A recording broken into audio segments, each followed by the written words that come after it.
Alright, what's up everyone? I saw Evil Dead Burn the other night. I'm like 2 days after recording this, so it's not as fresh in my brain. I think I can get through all of my thoughts without having to stop and think about it or look some things up. But it's directed by Sebastian Vanacek, and I don't remember if he directed the last one, Evil Dead Rise, and I really did enjoy that one. And this movie is kind of the same thing. It hits a lot of the same beats as the last one. You know, in the last one, it was like these like kids and their mom gets possessed, and they're inside this apartment building the whole time. And it's kind of the same thing here, where it takes place inside this one house for a majority of the movie. I think I like the last one better. I think there was a lot of, not like plot holes, but just like the Deadites aren't very smart, to be honest. It's just like, okay, so it stars Sohaila Yacoub, and she plays Alice, and Hunter Doohan is Joseph. There are some other main characters, but they don't last very long, so I'm not even gonna mention them. They're like the main two. Joseph's brother is married to Alice. You know, they're like in a rocky spot. Honestly, he's a dick. You know, it's a very toxic relationship. You see that even from the jump of the movie, where they're at Joseph's party and he buys him this gift, and there's just constant bickering and he's constantly talking down to her. Eventually he gets in a car accident and dies, and then from there, that's when all this shit goes down. And Joseph's grandfather, you know, he like recorded this tape warning about the Deadites, and he was like, we found this dagger that kills them. And that was the thing too. He was like, it's here in the house, do not open it because they will sense it and come after it. And what does he do? He takes the freaking dagger out, and of course it awakens the Deadites. And it's just like, bro, all this could have been avoided if you just listened to your grandfather. You know, like Joseph, he's writing a book. Apparently, he's having trouble getting inspiration.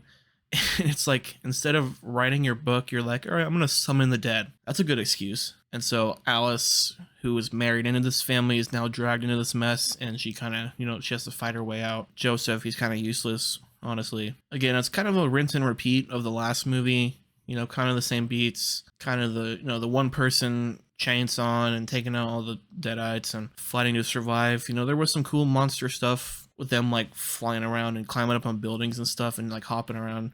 There was a couple jump scares that got me. I'm not really a fan of jump scares, but I was like, whatever. I feel like Evil Dead movies aren't really scary. They're more like, it's more gore. It's more like a creature feature kind of thing, because the Deadites aren't very scary. You know, they just look like zombies with like psychic powers or some shit. They can boil water and control fish hooks and climb on walls and freaking fly around and stuff. But it's just, even with all that, they couldn't even do their job.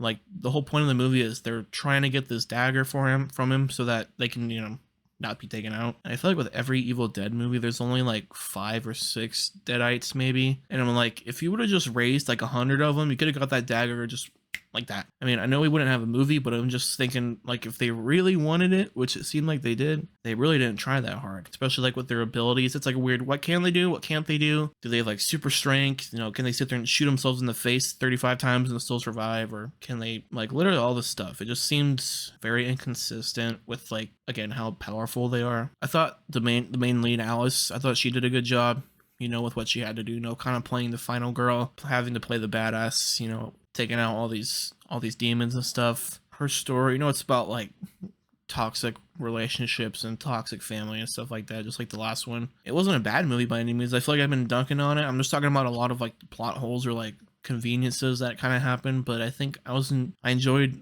most of it. You know, some of the set pieces were cool. Some of the kills were cool. I will say there's 2 post-credit scenes. They're kind of setting up something that's kind of confusing. I won't say what, but there's 2 of them. In the movie, like, towards the beginning, there is some violence against a dog. If that stuff really gets to you, either don't watch it or just kind of get ready to, you know, cover your eyes, because it at least it's not like graphic, like it's not on screen showing it. It's kind of like an off screen kind of thing, like kind of a quick flash, so you don't really see it directly. And there's also a kid who gets just murdered on screen, so just a warning for that. Overall, I think it was like a fine addition to the franchise. I probably won't rewatch it. I might like watch a reaction channel watch it or something like that. Compared to the last one, not as good, but still a decent sequel. Hopefully the next one, Evil Dead Wrath, I think is next year. Hopefully that one kind of changes the formula a little bit like the last one did. Yeah, I'm curious to see where they're going with it. I'm thinking hopefully in the next one they kind of make it a little bit bigger of scale. Not like crazy like world ending stuff, but like, again, like instead of like 5 or 6 Deadites, bring like 20 of them, you know. just have a little craziness in that movie, you know. maybe not take place in one location, which isn't a bad thing. But again, they did it with the last movie, so I'd probably give this movie like a 7 out of 10. Yeah, 7 out of 10, because it wasn't bad. You know, I enjoyed my time watching it. I still can acknowledge there's a lot of plot holes and conveniences and stuff like that, and repeated story beats from the last one. I think if you're an Evil Dead fan and you like the last movie, you'll probably enjoy this one. It'll probably be good to watch on streaming. I don't know if you have to rush to the theater to see it, but I think either way, it'll be fine. Let me know down below. Did you see Evil Dead Burn? Did you like it? Did you not like it? Hit the like button, subscribe. Peace.